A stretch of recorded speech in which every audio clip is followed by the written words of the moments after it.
kuasa mujizat nyata, karena Roh Allah sedang bekerja. Roh Kudus hadir di sini, mengalir di bait suci. Perkara ajaib pun terjadi, kuasa mujizat nyata, karena Roh Allah sedang bekerja. Tiada yang mustahil dan tiada yang sukar, karena Roh Allah turut bekerja. Tiada yang mustahil bagi orang percaya, bila Roh Allah turut bekerja di antara kita.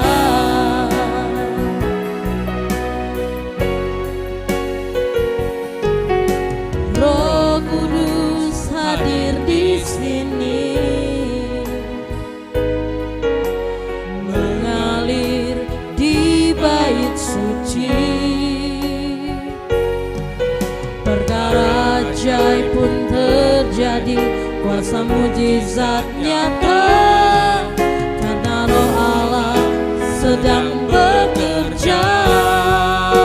Tiada yang mustahil dan tiada yang sukar, bila Roh Allah turut bekerja. Tiada yang mustahil dan tiada yang sukar, karena Roh Allah turut bekerja di antara kita.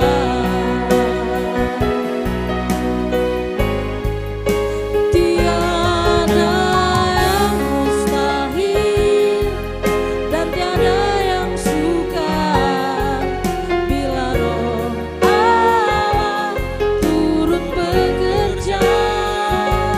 Tiada yang mustahil bagi orang percaya, karena Roh Allah turut bekerja.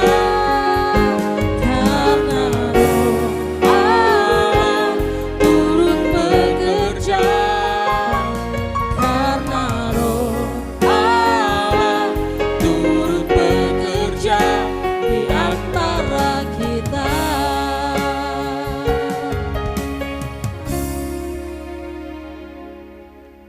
Ya, shalom pemirsa dimanapun Anda berada, umat Tuhan yang diberkati. Kita kembali berjumpa dalam kabar sukacita. Seperti biasa, selain kita menikmati pujian, kita juga akan diberkati dengan pemberitaan firman Tuhan. Dan kali ini saya sudah bersama dengan Bapak Pendeta Henry Manopo STH MA, Gembala GBI Family Blessing Gorontalo. Shalom. Shalom, puji Tuhan. Kabar baik hari ini tentunya.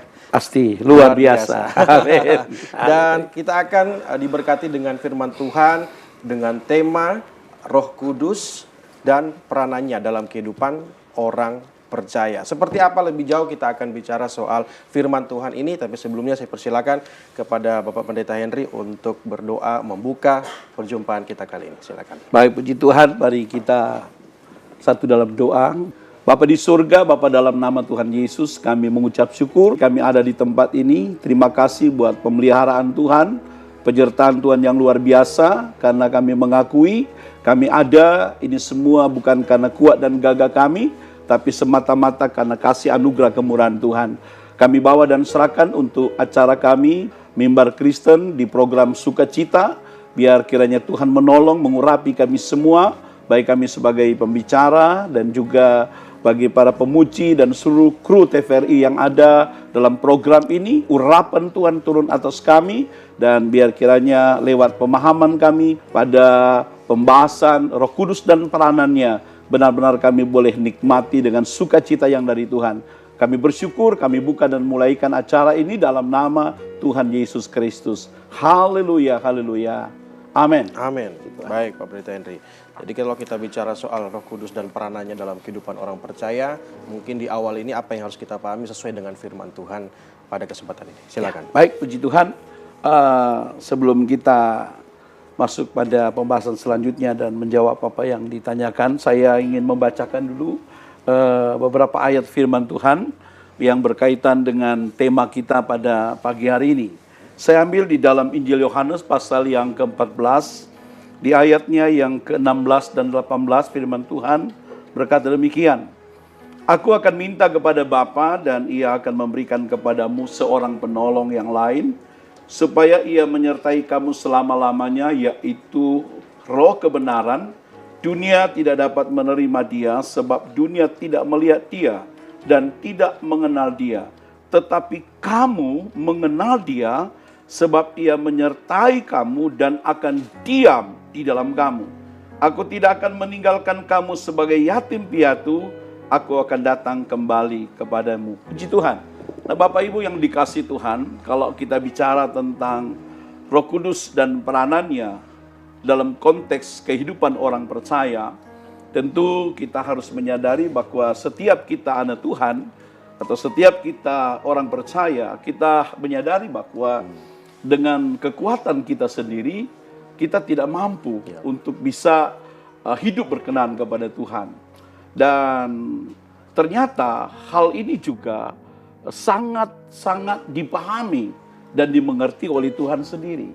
Oleh sebab itu, kalau kita baca dalam Kisah Rasul pasal yang pertama, sebelum Tuhan terangkat ke surga, ada pesan yang Dia berikan kepada murid-muridnya, dan itu bukan hanya sekedar saran, tetapi sebuah penegasan. Ya, kalau kita lihat di dalam Kisah Rasul pasal 1, di sana Dia katakan bahwa Ia melarang mereka untuk apa? Meninggalkan Yerusalem sebelum mereka menerima janji Bapa. Nah, karena Yesus sangat mengerti bahwa tanpa bantuan dan pertolongan Roh Kudus, termasuk murid-muridnya, mereka tidak mampu untuk hidup berkenan kepada Tuhan. Dan itu sudah terlihat ketika Petrus yang tadinya dia mengatakan, Tuhan, kami siap mati untuk Tuhan. Tapi ketika Tuhan Yesus ditangkap, ya dia menyangkal Tuhan. Tetapi luar biasa, ketika peristiwa Pentakosta, apa yang terjadi? Petrus dipakai Tuhan luar biasa. Ya, dia seorang yang tidak terpelajar, seorang nelayan, seorang biasa. Tapi ketika dia mengalami Roh Kudus, dikatakan sekali dia berkhotbah, berapa yang percaya Tuhan? Wah, ribuan orang ya. Iya. Ada 3.000 orang percaya dan dibaptis. Nah, ini salah satu contoh bahwa pentingnya peran Roh Kudus bagi kehidupan orang percaya. Ya, jadi kalau kita bicara tentang peranan Roh Kudus ini, ya kita lihat bahwa dalam kehidupan murid-murid Tuhan, kemudian kepada rasul-rasul dan pada gereja mula-mula, kita tahu bahwa hari Pentakosta itu adalah awal kebangkitan gereja. Ya, terjadi revival yang luar biasa sehingga dikatakan jemaat mula-mula mereka itu bertekun dalam pengajaran rasul-rasul, mereka sehati, dan yang luar biasanya dikatakan dari hari ke hari Tuhan itu menambah jumlah orang percaya. Nah, itu tidak lepas daripada apa? Peran Roh Kudus. Dan saya sebagai hamba Tuhan sangat percaya bahwa kegerakan Roh Kudus itu masih terus dinamis terjadi. Bukan hanya pada peristiwa Pentakosta, tapi hingga sekarang ini kegerakan Roh Kudus terus bekerja. Itu luar biasa. Amin. Firman Tuhan yang sangat menguatkan, dan kalau kita melihat memang momentum ya, kita bicara ini seperti momentum yang betul-betul menjadi penolong bagi orang percaya. Betul. Bagaimana motivasi itu muncul dan juga Tuhan menyertai untuk bagaimana kegerakan itu terjadi. Nah, berarti ada peran-peran Roh Kudus. Apakah ada peran lainnya? Karena memang orang percaya ini kadang kalau sebagai penolong seperti tidak membutuhkan penolong. Nah, ini kalau kita lihat kehidupan sekarang juga ya, Om Henry, Pak Pendeta, bahwa kita lihat manusia di akhir zaman ini sering mengandalkan kemampuan sendiri dan tidak lagi punya momentum yang sama seperti apa yang terjadi di masa pencurahan Roh Kudus. Seperti apa yang harus kita lakukan? Jadi begini, jadi memang hal yang harus kita pahami bahwa sebagai orang percaya kita tetap percaya bahwa peran Roh Kudus itu kita butuhkan sampai hari ini. Karena kita lihat, kalau mungkin bisa saya bagikan di dalam konteks topik kita tentang Roh Kudus dan peranannya, itu bisa dibagi dalam dua hal. Bahwa yang pertama adalah peran Roh Kudus dalam pekabaran Injil. Ya. Khusus dalam pekabaran Dalam Injil pekabaran Injil. Di mana dalam Kisah 1 ayat 8 dikatakan bahwa apabila Roh Kudus turun ke atas kamu, maka kamu akan menjadi saksi. Di mana dimulai dari Yerusalem, Yudea, Samaria dan sampai ke ujung bumi. Nah, oleh karena itu kita lihat bahwa peran Roh Kudus dalam pekabaran Injil itu tidak bisa dipisahkan. Lepas dari itu. Betul, karena ketika seseorang itu mengalami baptisan Roh Kudus, maka dia akan diberikan keberanian oleh Tuhan untuk dapat memberitakan Injil. Keberanian memberitakan Injil. Itu juga sudah dialami oleh gereja mula-mula. Dikatakan kalau kita belajar tentang kisah para rasul, makanya dari dulu saya katakan sebenarnya kisah para rasul ini lebih cocok adalah kisah tentang Roh Kudus. Oh, bukan para rasul. Betul, karena terlalu banyak berbicara tentang Roh Kudus dan peranannya. Bagaimana gereja mula-mula dikatakan mereka banyak mengalami mujizat dan mereka setelah mengalami baptisan Roh Kudus mereka diberi keberanian untuk memberitakan Injil. Sampai pada pasal 8 terjadi aniaya dikatakan. Bahkan terjadi aniaya sehingga dikatakan orang-orang percaya tersebar ke Yudea dan Samaria. Kecuali rasul-rasul tetap di Yerusalem. Dan terus sehingga kita lihat bahwa peran Roh Kudus itu dalam pekabaran Injil sampai hari ini masih sangat relevan. Masih relevan. Kenapa? Karena seseorang tidak akan berani memberitakan Injil tanpa Roh Kudus. Nah, karena Roh Kudus itu memberikan dia keberanian. Ya, oleh sebab itu kita lihat dalam kehidupan rasul-rasul termasuk Petrus dan Yohanes. Beberapa kali mereka ditangkap, diperhadapkan kepada sidang mahkamah. Dan mereka bilang kami tidak bisa dan tidak tahu apa yang harus kami katakan. Tetapi ketika mereka diperhadapkan dengan mahkamah agama soal-soal pertanyaan, mereka bisa menjawab. Ya, bukan karena mereka orang yang terpelajar, tetapi kembali lagi kepada peran Roh Kudus. Nah, oleh karena itu yang pertama, bahwa peran Roh Kudus dalam kaitan dengan pengabaran Injil memberikan kita keberanian untuk memberitakan Injil itu sendiri. Dan kita tahu bahwa dengan kita memberitakan Injil dengan pertolongan Roh Kudus, maka kita bisa menghancurkan yang namanya pekerjaan iblis. Nah, sekarang ini kita sedang hidup di satu dunia yang Rasul Paulus katakan kita akan masuk pada masa-masa sulit. Dan iblis bekerja dengan luar biasa. Dan itu tidak bisa dipungkiri. Nah, oleh karena itu gereja yang kuat, saya mau katakan, bukan karena pintarnya dia. Ya, bukan masalah intelektualnya. Tetapi gereja yang kuat, individu orang percaya kuat apabila Roh Kudus berperan aktif. Karena dialah yang akan memampukan untuk kita bisa mengalahkan pekerjaan iblis. Kita menyadari bahwa yang namanya kekuatan senjata, kekuatan politik tidak bisa melawan. Makanya kan Paulus bilang, hendaklah kamu kuat di dalam Tuhan. Di dalam kekuatan kuasanya. Efesus 6 ayat 10. Karena kita melawan dan dikatakan hidup ini adalah sebuah perjuangan. Dan lawan kita bukan soal manusia. Tapi dikatakan lawan kita itu adalah melawan roh-roh di udara. Dan itu sebabnya dikatakan kita harus diperlengkapi dengan kuasa Roh Kudus. Itu. Nah, itu poin yang pertama. Bagaimana keberanian untuk mengabarkan Injil. Yang kedua. Kemudian yang kedua, Roh Kudus itu juga peranannya adalah untuk membawa kita sebagai orang percaya untuk menghadapi berbagai persoalan dan masalah. Oleh sebab itu, di dalam Perjanjian Lama itu ada ayat yang mengatakan Habakuk kalau tidak salah ya. Dia mengatakan bahwa bukan oleh karena kuat dan gagahku, tetapi oleh roh. Nah, roh di situ menunjuk kepada roh Tuhan, bukan roh manusia. Jadi kita lihat di sini bahwa peran Roh Kudus bagi kehidupan orang percaya, ini bagian kedua, bahwa dia memampukan kita untuk menghadapi semua masalah dan persoalan yang terjadi. Nah, kalau kita sebagai manusia, tentunya selama kita masih hidup, kita tidak akan lepas dari masalah. Kecuali kalau kita sudah ada di belakang siendeng sana, kalau di Gorontalo ya. Ya itu sudah tidak masalah. Tapi selama kita masih hidup, masalah akan ada. Tetapi bagi kita, yang terpenting adalah bukan seberapa besar masalah yang kita hadapi. Tapi selama kita punya Tuhan dan kita punya Roh Kudus, kita ada kekuatan untuk menghadapinya. Sehingga kita bisa tampil sebagai pemenang. Dan pasti kita akan mengalami yang namanya kemenangan demi kemenangan. Wow, luar biasa. Dua poin yang penting dan sekarang kita butuh kuncinya ini. Bagaimana Roh Kudus itu bisa kita miliki. Begitu. Karena kalau lihat tadi manfaatnya dan bagaimana perannya, luar biasa peran Roh Kudus dalam kehidupan kita. Bagaimana kunci untuk kita dapat memiliki Roh Kudus? Jadi begini, dalam pemahaman Alkitab, tentu kita bicara dalam konteks firman Tuhan. Ya, kita tidak bicara masalah doktrin. Karena kalau doktrin itu terlalu banyak doktrin. Banyak versi. Tapi kita back to Bible. Kembali kepada Alkitab. Bahwa jelas Alkitab mengatakan bahwa orang yang mengalami baptisan Roh Kudus dan Roh Kudus bisa berperan, dia harus punya kerinduan. Ya, itu punya kerinduan. Pemazmur mengatakan bagaikan rusa yang rindu akan air. Kita tahan dulu. Bagaimana soal kerinduan kepada Roh Kudus ini kita akan bicara lebih jauh, tapi kita harus tahan dulu. Kita akan kembali dalam Kabar Sukacita setelah pesan-pesan berikut ini.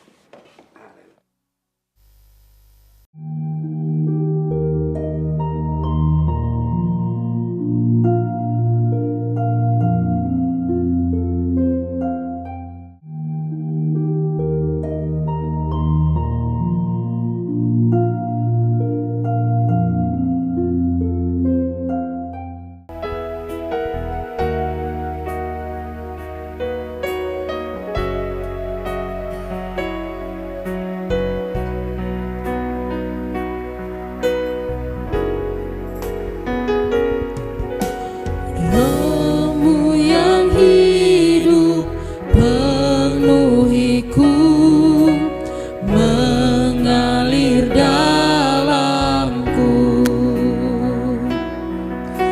Jiwaku tenang bersamamu dalam naunganmu.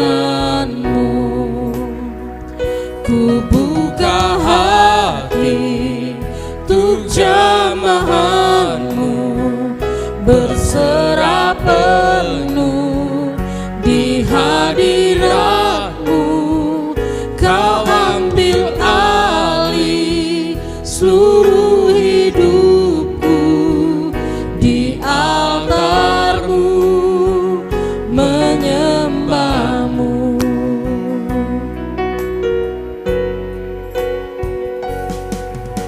Roh-Mu yang kudus urapiku, Engkaulah damaiku.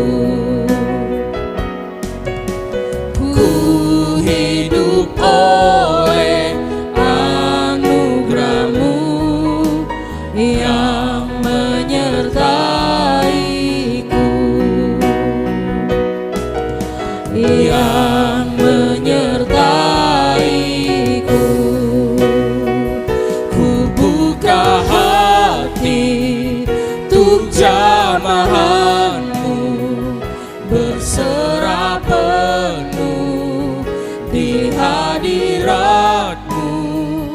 Kau ambil alih seluruh hidupku, di altarmu menyembahmu.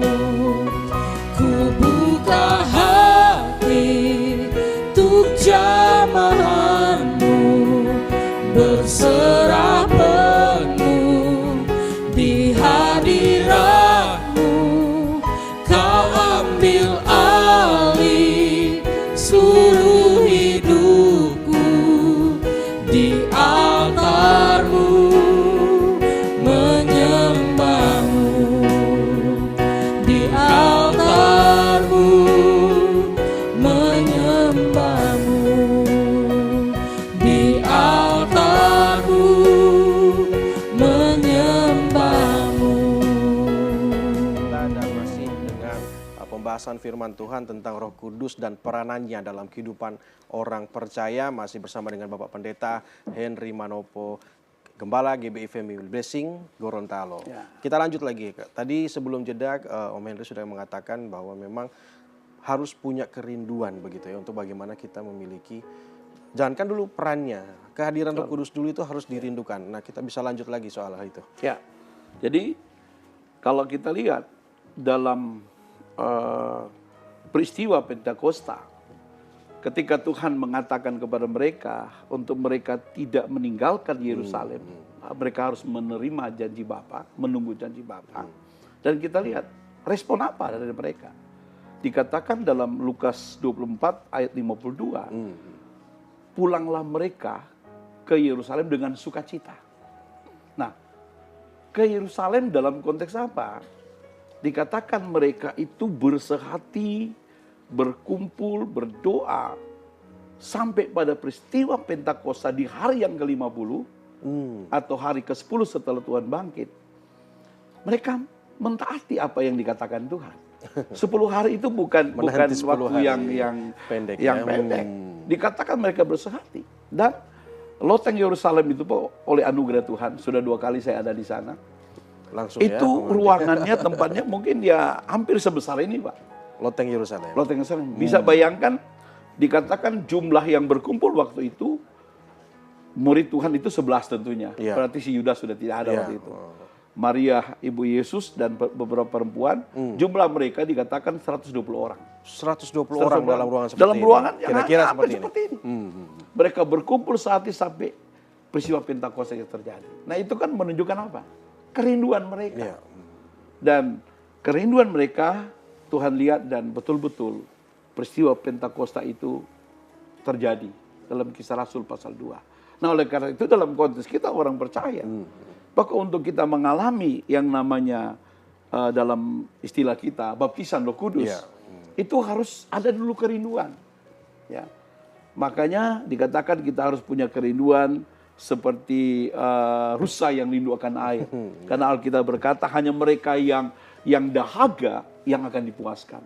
Hanya mereka yang lapar yang akan dikenyangkan. Nah, dalam konteks Roh Kudus, Tuhan katakan bahwa mintalah maka akan diberi. Carilah maka akan mendapat. Ketuklah maka pintu dibuka. Nah, kata cari ini kan ada usaha. Jadi tidak hanya diam, lalu otomatis Roh Kudus tiba-tiba turun, kita udah bahasa roh, bahasa lidah. Harus ada kerinduan, cari, ya, minta. Minta berarti kan memerlukan kesabaran, nah? Tidak bisa minta langsung diberi. Ya. Kemudian ketuk, kesabaran. Makanya Tuhan bilang, di dunia ini kalau ada bapa yang jahat, kalau dia minta roti tidak mungkin dikasih apa? Dikasih batu. Kalau dia minta ikan tidak mungkin dikasih ular. Itu Bapa di dunia yang jahat bisa memberi yang terbaik. Apalagi Bapa di surga.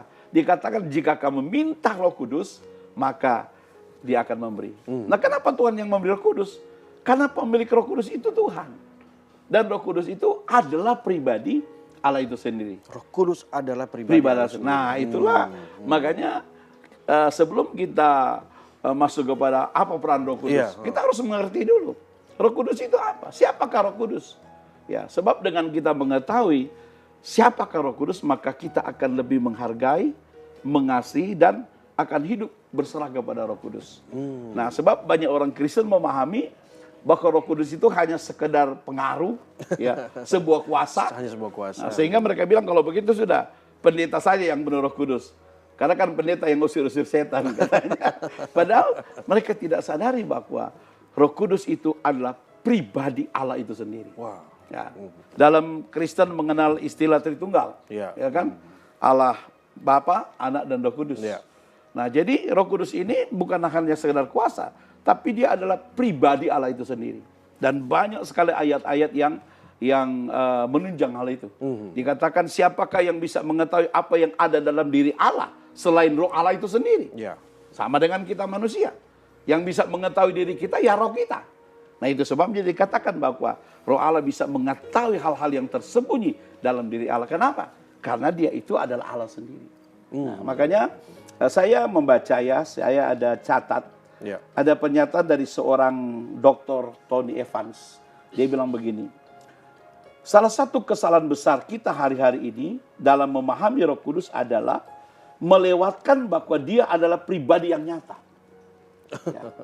Buktinya dia pribadi apa? Ia berpikir. Ya, 1 Korintus 2 ayat 10-11, dia berperasaan. Pribadi kan harus punya perasaan. Roh Kudus punya perasaan. Lalu dikatakan dia berkehendak. Nah itu ciri-ciri seseorang yang disebut pribadi. Ya, oleh sebab itu ada yang ayat mengatakan, janganlah kamu mendukakan Roh Kudus. Jangan mendukakan Roh Kudus. Karena dia adalah pribadi. Hanya pribadi yang bisa didukakan. Oleh karena itu Roh Kudus bisa disedihkan, ya, bisa didukakan lewat ketika kita sebagai orang percaya yang sudah ditebus hidup benar tapi tidak hidup benar. Ya. Nah, karena dia adalah pribadi. Kemudian ada lagi pernyataan yang luar biasa dari seorang pendeta yang sangat terkenal, sudah almarhum, namanya pendeta Billy Graham. Oke. Ya, dia katakan bahwa siapakah Roh Kudus? Ya. Ia adalah Allah. Ya, jadi Roh Kudus adalah Allah. Allah itu sendiri. Betul. Roh Kudus adalah pribadi Allah, oknum dari Trinitas, ya, atau pribadi daripada Tritunggal. Setiap pribadi Allah itu penting. Jadi kita tidak hanya memahami, oh Bapa itu penting, Anak itu penting, tapi Roh Kudus juga penting. Kenapa? Karena dia adalah pribadi. Ya, ya. Allah itu sendiri. Nah, dia katakan bahwa penyertaan Kristus pada murid-muridnya nyata dalam sosok pribadi Roh Kudus. Sejak Pantekosta, Roh Kudus adalah mata rantai di antara kedatangan Yesus yang pertama dan yang kedua. Jadi Billy Graham pun mengakui dan memahami bahwa Roh Kudus itu bukan hanya sekedar kuasa, tetapi dia adalah sebuah pribadi. Siapa? Allah itu sendiri. Allah itu sendiri. Kalau kita memahami ini berarti semua kita akan butuh itu. Iya, otomatis kita akan taat, Betul, otomatis kita harus akan punya taat kepada Roh Kudus. upaya. Betul. Jadi ada kerinduan. Jadi tidak hanya sekedar sudahlah yang lain saja yang mengalami baptisan Roh Kudus, saya tidak perlu, tidak bisa. Karena ini tidak bisa dipisahkan. Peran Bapa, Anak dan Roh Kudus. Ya. Dan kalau kita lebih jauh, kita lihat bahwa sifat-sifat Allah itu kita dapatkan dari Roh Kudus. Allah itu adalah omnipresent, maha hadir. Roh Kudus juga demikian. Dia bisa di sini, dia bisa ada di mana saja. Allah itu omniscient, dia adalah Allah yang maha tahu. Ya. Roh Kudus juga demikian. Allah dia adalah omnipotent, Allah maha kuasa. Demikian juga Roh Kudus. Nah, jadi ketika kita bisa memahami Roh Kudus dengan benar, saya bilang tadi, kita akan lebih mengasihi Roh Kudus. Kita akan lebih menghargai dan kita kemudian menyadari betapa pentingnya kita hidup dalam penyerahan pada pimpinan Roh Kudus.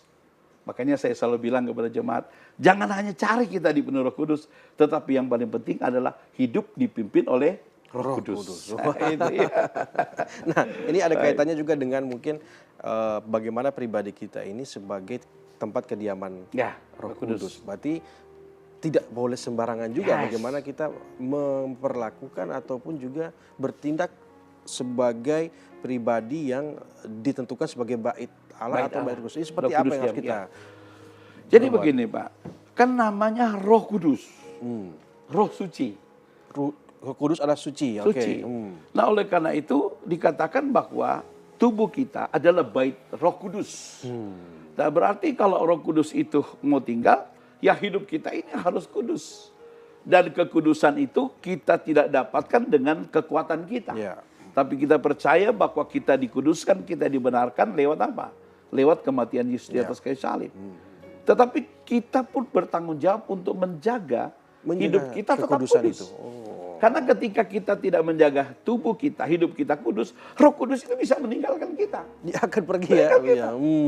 Saat apa? Saat kita mendukakan dia. Nah mendukakan itu dalam konteks begini Pak. Roh Kudus kan itu sebagai penolong. Dia bisa menginsafkan tentang dosa. Nah, dia bisa mengingatkan hal-hal yang kita tidak ketahui. Bahkan mengingatkan kita kepada pelanggaran-pelanggaran kita. Ketika kita tidak peka kepada yang kita pakai suara Roh Kudus, berulang-ulang Roh Kudus ingatkan kita, kamu sudah berbuat dosa, kamu harus sadar bertobat. Kita tidak peduli, Roh Kudus bisa tinggalkan kita. Nah oleh karena itu saya dulu punya mentor, seorang ibu rohani di Surabaya. doanya dia selalu bilang begini, Tuhan, segala-galanya Tuhan boleh ambil, tapi jangan Tuhan ambil Roh Kudus yang ada padaku. Berarti kan Roh Sampai Kudus di bisa level diambil, itu, oke. bisa meninggalkan kita. Nah, karena itulah pentingnya kita tetap menjaga hidup berkenan kepada Tuhan. Dan tadi saya bilang, kita tidak bisa ada kemampuan untuk bisa hidup berkenan kepada Tuhan dengan kekuatan Tidak kita. akan bisa. Paulus kan bilang, aku mau melakukan yang baik, yang kulakukan bukan yang baik. Kenapa? Karena mengandalkan kepintaran dan kekuatan. Tapi ketika Roh Kudus ada pada kita, dialah yang menolong kita.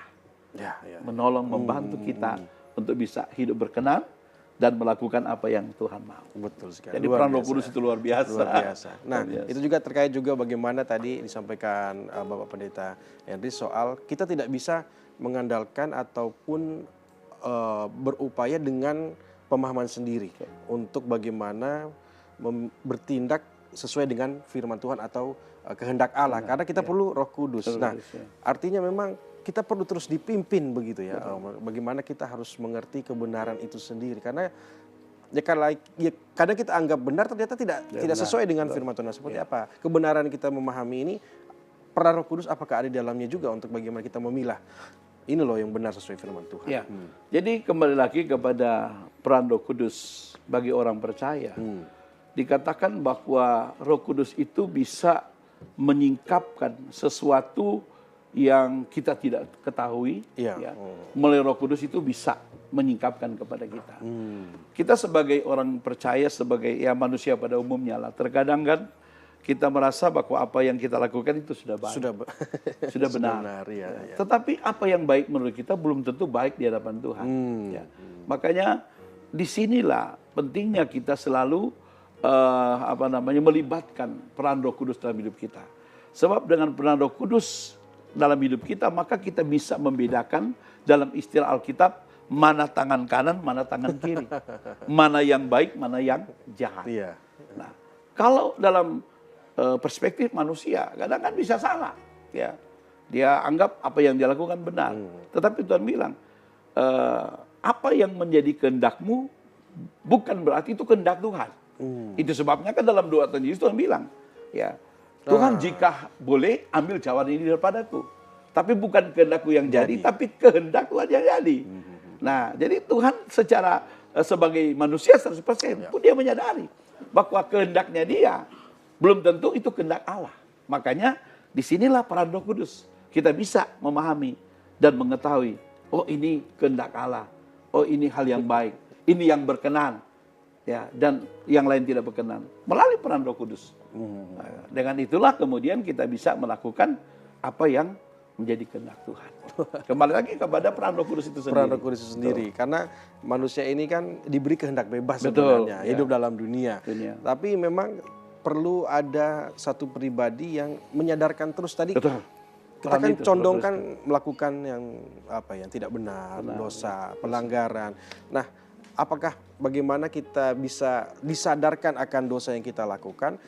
Itu juga di bagian dari Roh Kudus akan menegur atau memurnikan atau seperti apa? Nanti kita bahas lagi, Pak Pendeta Henry. Kita akan kembali dalam Kabar Sukacita kami segera kembali.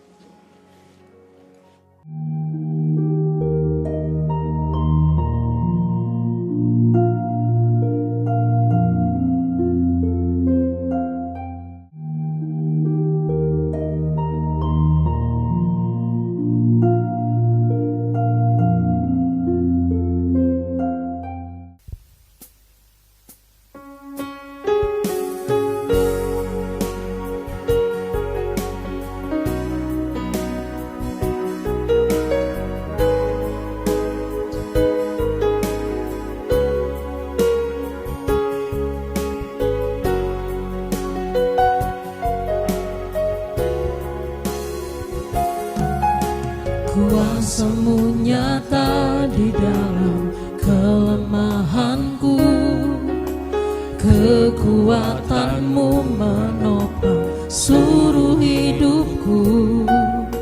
Dari mana datang pertolonganku? Hanya Yesus pertolonganku.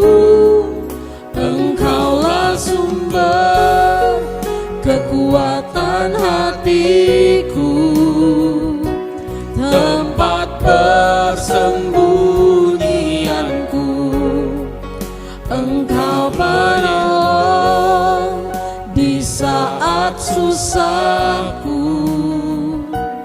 tempat perlindunganku, Kau menara dan perisai di hidupku.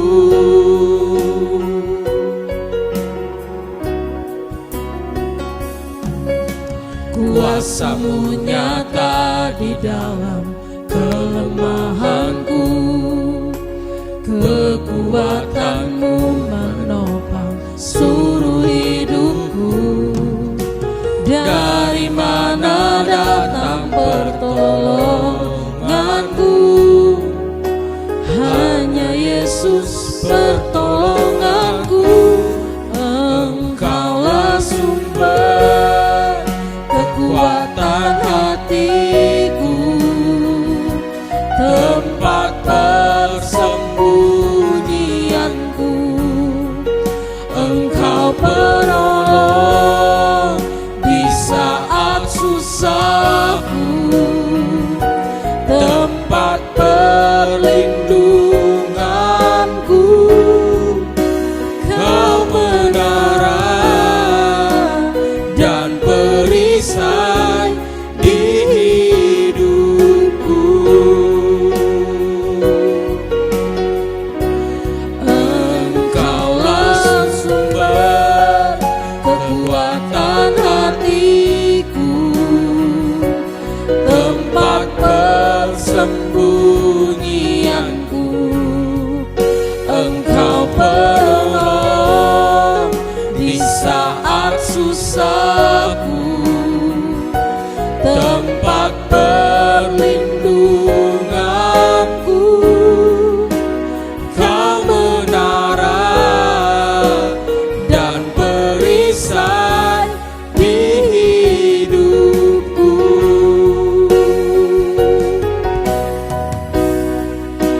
Kau menara dan perisai di hidupku.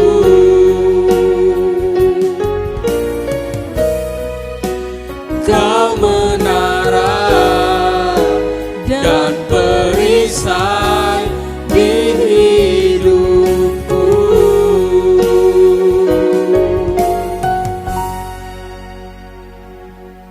Kembali dalam kabar sukacita, puji-pujiannya sangat menguatkan dan terutama firman Tuhan yang kita sudah dengar di segmen sebelumnya tadi, dan masih bersama dengan Bapak Pendeta Henry Manopo, bagaimana kita lebih dalam lagi bicara soal peran Roh Kudus dalam kehidupan orang percaya. Nah, ini juga sangat krusial atau sangat penting bagaimana manusia bisa sadar akan pelanggaran dosanya, karena mungkin menurut dia ini bukan dosa, ini hanya biasa saja. Tapi ternyata Roh Kudus bisa punya peran untuk menegur ataupun mengingatkan kita. Bagaimana ini? Ya, Pendeta?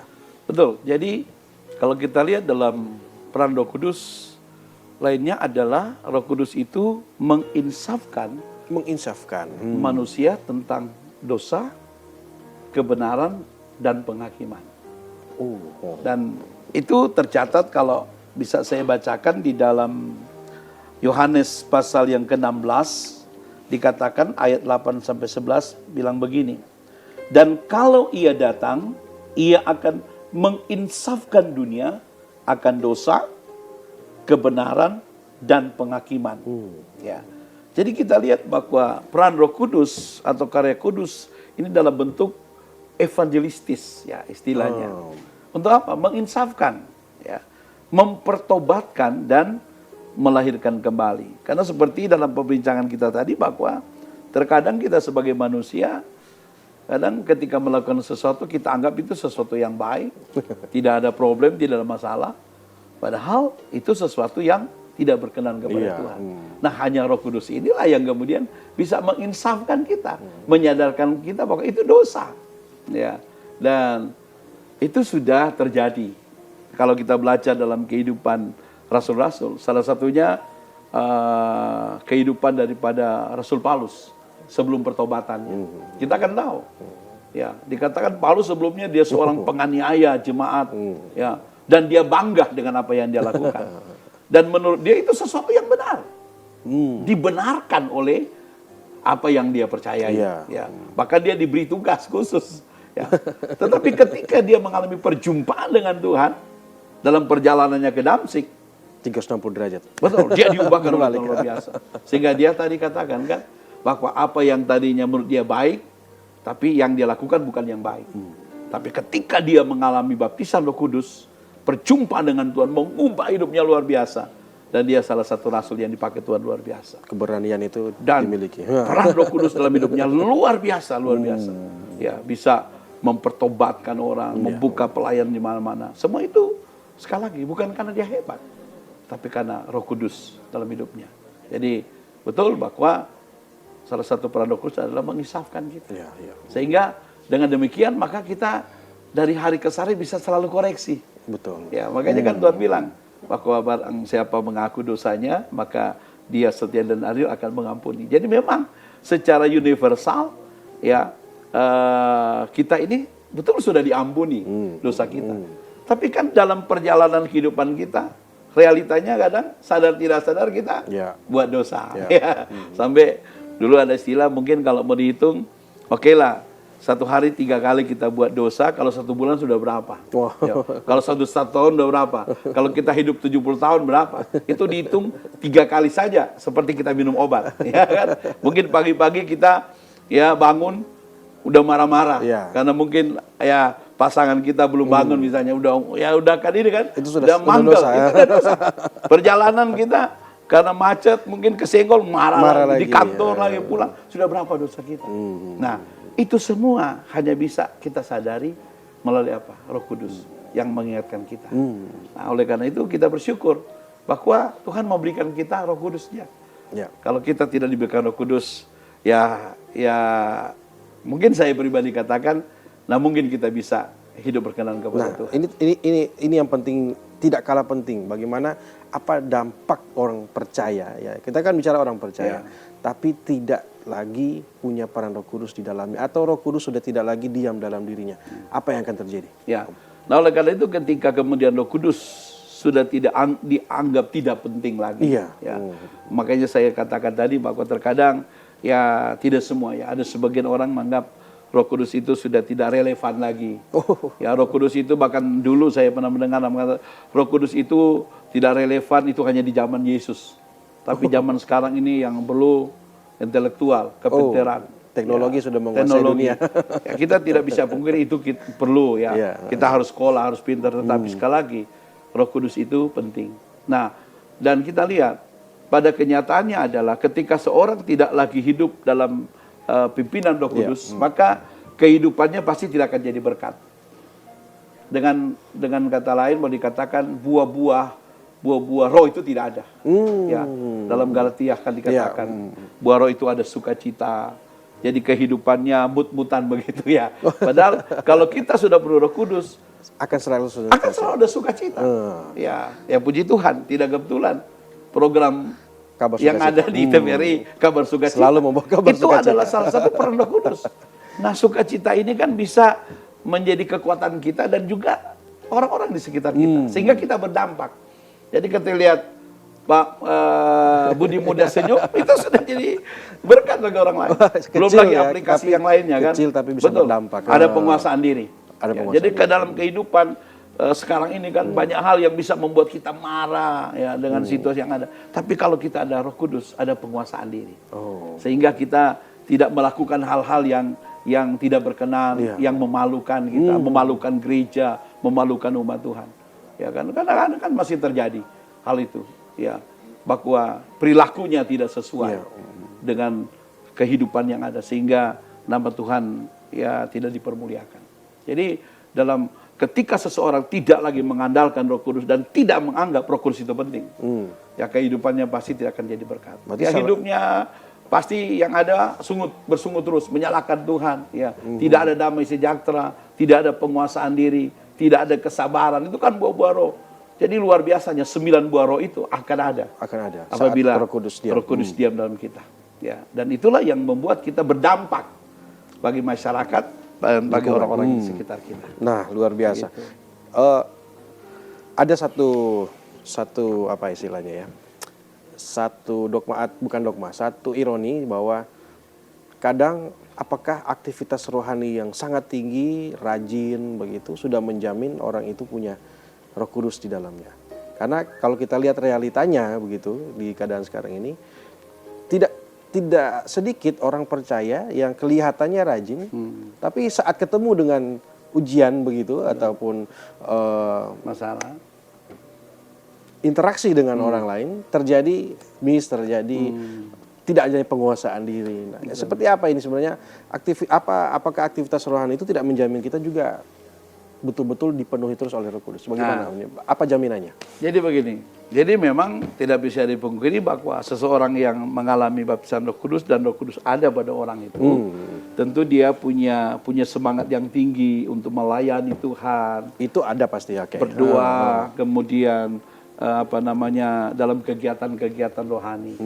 Tetapi betul bahwa itu pun tidak menjamin, tidak menjamin bahwa orang itu mengalami kepenuhan Roh Kudus yang sesungguhnya.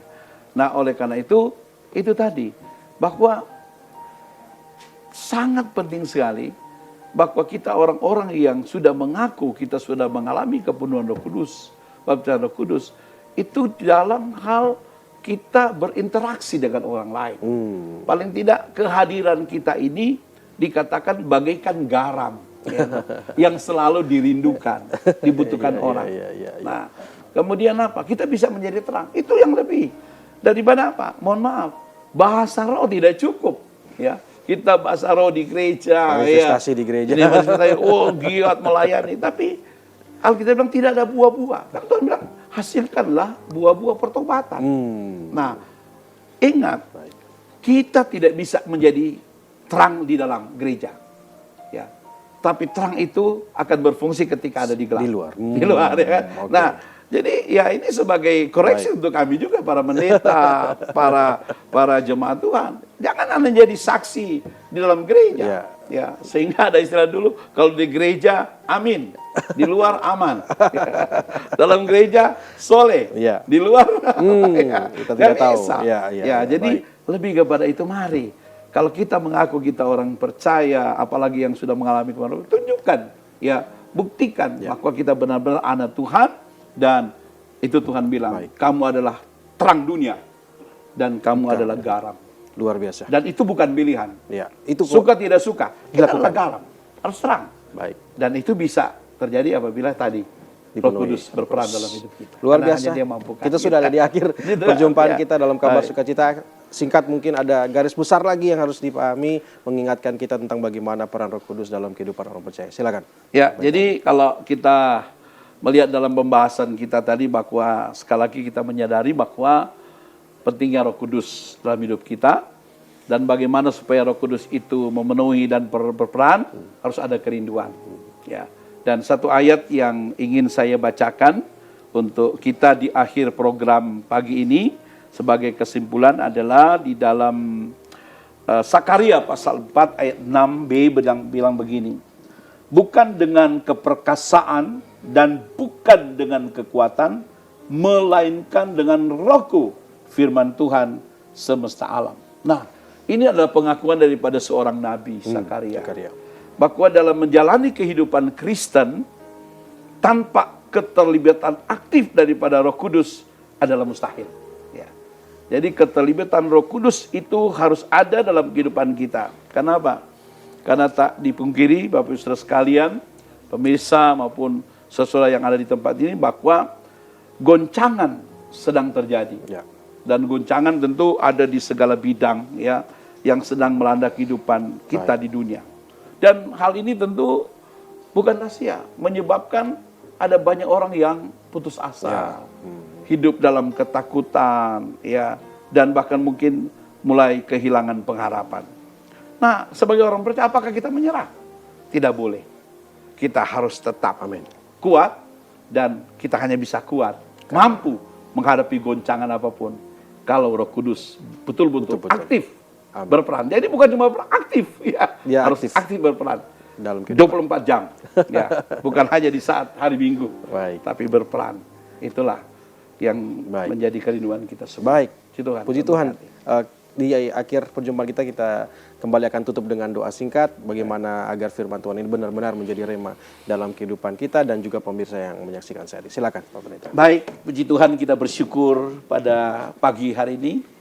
Saya percaya kita semua boleh diberkati oleh Tuhan. Tentu saya pribadi juga diberkati lewat pembahasan kita pada pagi ini. Dan mari sebelum kita mengakhiri acara ini, mari kita satu dalam doa. Bapa di sorga, mengucap syukur atas anugerah Tuhan dalam acara Mimbar Kristen pada program Sukacita di TVRI Gorontalo. Tuhan yang sudah menyertai di acara kami dari sesi pertama, kedua, sampai pada sesi yang terakhir ini. Tuhan, kami menyadari bahwa betapa pentingnya peran Roh Kudus ada dalam kehidupan kami orang percaya. Karena kami menyadari dengan kekuatan kami tidak mampu untuk hidup berkenan kepada Tuhan. Kami tidak mampu untuk melakukan apa yang menjadi perintah Tuhan. Tapi kami percaya ketika Roh Kudus aktif, terlibat, berperan dalam hidup kami, maka kami mampu untuk melakukan apa yang Tuhan kehendaki dalam hidup kami. Oleh karena itu, biar melalui acara ini, baik kami yang ada di studio kami diberkati, maupun pemirsa yang mengikuti acara ini. Hamba berdoa mereka semua diberkati oleh Tuhan, dan biar Roh Kudus terus berperan dalam hidup mereka. Terima kasih, kami bersyukur untuk penyertaan Tuhan pada acara kami, dan biar kiranya semua terjadi untuk dan bagi kemuliaan nama Tuhan. Kami bersyukur, kami akhiri acara ini hanya di dalam nama Bapa, Anak, dan Roh Kudus, yaitu di dalam nama Tuhan Yesus Kristus. Amin. Amin. Sekali lagi terima kasih Bapak Pendeta Henry Manopo, Gembala GBI Family Blessing Gorontalo, memberkati kita dengan pemberitaan firman Tuhan yang menguatkan bagaimana pentingnya peran Roh Kudus dalam kehidupan orang percaya. Demikian perjumpaan kita dalam Kabar Sukacita. Kita ketemu lagi dalam kesempatan berikutnya. Saya Budi Muda pamit. Tuhan Yesus memberkati kita semua.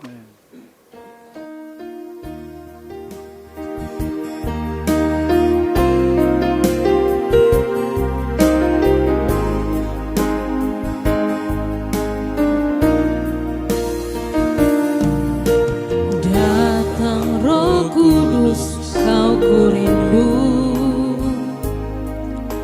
dengan minyak yang baru urapiku, mengalir penuhiku, mengalir pulihkanku, kuasa-Mu bebaskan hidupku. Datang Roh Kudus, kau kurindu, dengan minyak yang baru urapiku, mengalir penuhiku, mengalir pulihkanku, kuasa-Mu bebaskan hidupku. Satu yang kurindu, bersekutu denganmu, bawaku lebih lagi tinggal di dalam-Mu, nikmati hadirat-Mu, jamalah seluruh hidupku. Urapan-Mu bebaskan hidupku.